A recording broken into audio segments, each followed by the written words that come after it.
conversation. It's not. I don't think I felt like we were the best, yeah, until we were the best.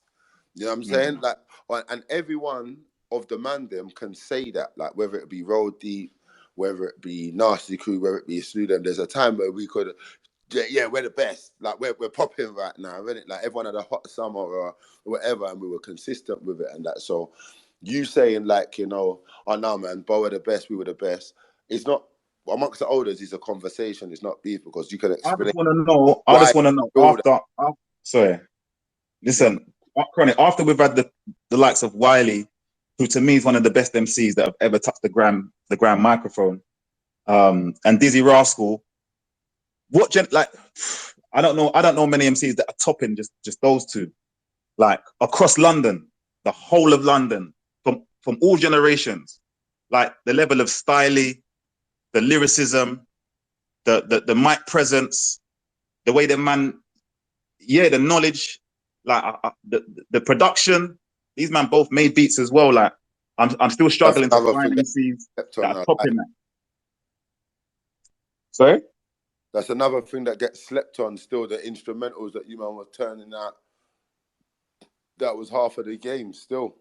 Come on, man. Like, some of the best MCs and producers have come from Bo. And that's not to say that we're the best, because there's talent all over. Generation there, like the all-in-one generation and the Strider generation and that's the golden era, and that's what brought all the energy and inspired the other boroughs. Let's have it right. Like, Bo was a big part of this thing. You know, it brought a lot of energy. So like so Wiley and them there was an our age group and that, and it's all right to say that Wiley was the leader of that one and Bo. So see, in the second generation under that, the So Larges and this one, who really stands out for you in that age group? Who was your best Bo MC, like, from in that age group? I'm So Large in that, because I'm like more or less So Large's age group. If I'm honest, even though I was with Wiley and that, I'm not their age group. Obviously, I'm So Large's age group. But from that age group, it's got to be me. It's got to be me. I mean, you had a few bars, Shao. You had a few bars, but who can we say where? Like, I'm gonna skip that generation and go to the one underneath that, like Axe and them. Nah, you can't do that, Roach, man. I was here, pen and pad in hand, waiting on the answer, man. What, Young? You trying to put your name in the hat? Nah. This is both. How can I be in the hat? I just want to hear the name. My memory is a bit bad, yeah. I need to know who was in that generation again. Like, who can I draw for? What's the pool?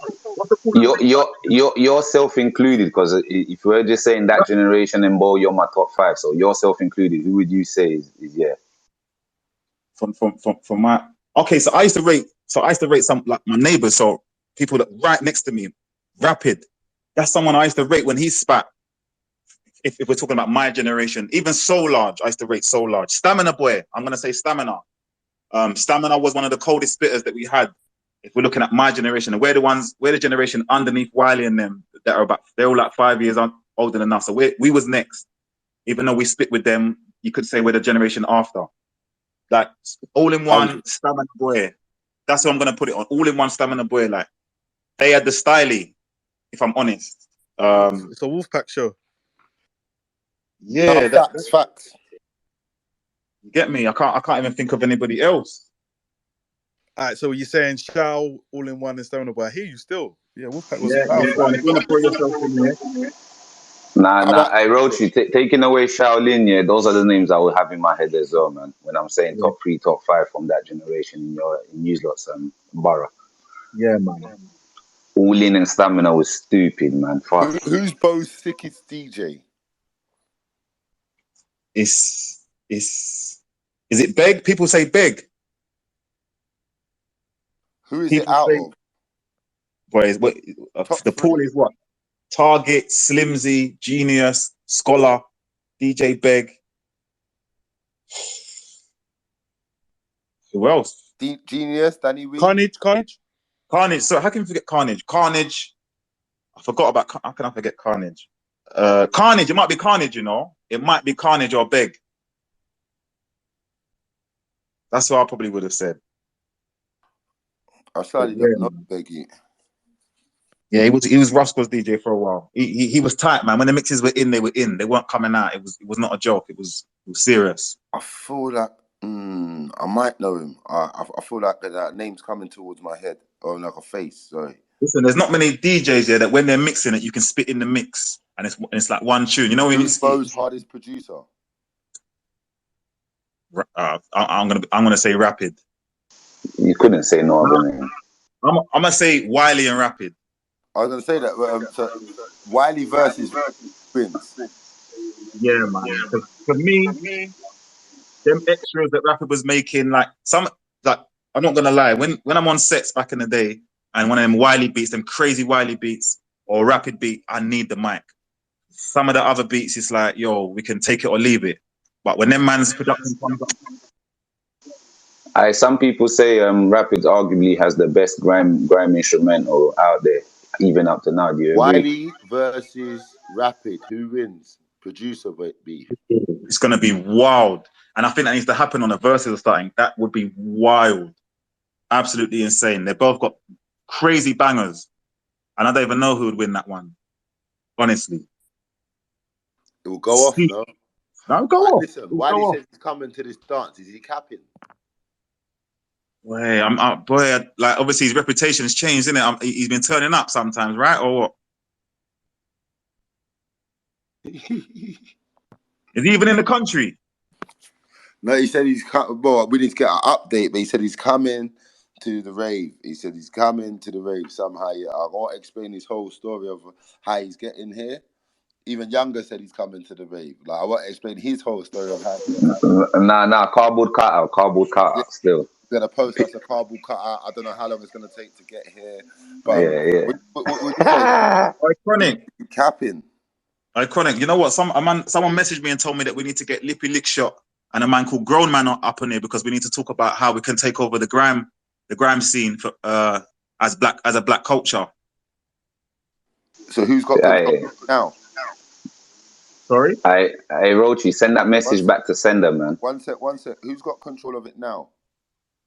I don't know. Back, I don't know if it's us. Is it us? Well, you tell me, because if us as a black community need to take back the grime community, so who has the grime community now then? It's a good question. I don't think a lot of people know who actually are the gatekeepers. Is it just in the air? Is it a lawless land? No. I think the infrastructure that's in control of the grime MCs is not black people right now. I believe it's probably the English people. It's probably they've created it all. The radio stations, the record labels. So it's not us. Saying that you don't like the infrastructure that's controlling grime at this present moment in time, or are you saying? Like, elaborate on that. So I'm not saying that I don't like what I think everybody would like, is if they had control of their own music, and if black people are going to be involved in a culture, shouldn't they own it? Like if it's predominantly them that's involved in it, so and they make all the music. Us as MCs, the people that are black in that, or just any random black guy, as long as they're black, or do you think us as MCs should own more, or the original founders of things that could help or do something, or that there's not enough of black people in general doing raves? Because I'm black and I'm doing Haunted on the 30th. And this is what we want to see more of. That's why we're coming to support you when you're doing your thing. I think Wiley said the other day that in the music industry, they only allow one at a time. So is it cool to let one young black person at a time do their music when there's like how many thousands of MCs trying to do their music? Do you want to see more sick raves or more black raves? Does it matter if they're sick or not?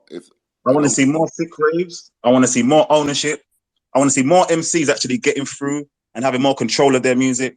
So if it means that they own it themselves, then that'd be brilliant because they might be able to have more leverage, and there might be more of a control of the narrative as well.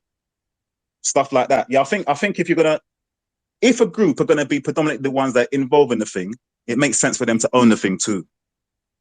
Don't you think now with the rise of the internet and the thing that the availability to own shit yourself is more accessible to people now, or it's Yeah, I think. easier to do so than like what my point is in my brain is like people now, it's not hidden in it. If they want to own something, they will in it, and people they they choose to give stuff over now and let it run more of as a choice because they understand that okay, you're gonna do my marketing, you're gonna do this, I feel more like a boss. Rather than when Yeah. we was coming up, we didn't know about the stuff. Now they So do know. now we know. Shouldn't we get involved and have some kind of ownership? Now we're much older, much more wiser, and we've seen that if it's only one at a time, does that work for us? So now, what are you talking about? You said see ownership and there being more than one of us. That's two Yeah, separate convos because there being more than one of us, that's I blowing. see it. I see it as being linked. The concept of when Wiley was saying there needs to be more than one of us, he meant like blowing at the same time. Like you're saying ownership here is like we we can all own something at the same time. Today, you can have a No, rave at the we same don't. time as me. We don't.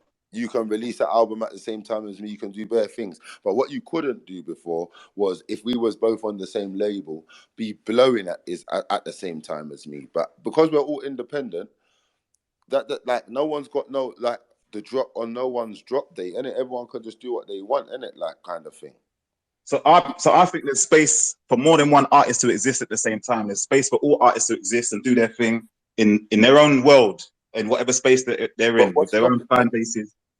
There's boy, that's a very big conversation. There's probably many things, probably themselves, probably the industry, the way the industry's set up. The reason why I linked what Wiley said with people only being there one at a time, because it seems like the people that are in control only sign people one at a time and don't give everybody else the opportunity because they've got the infrastructure, the money to give you the record label, the push, the machine to give you the push, where everyone else is just in a different class or a different league trying to get the majors to see them.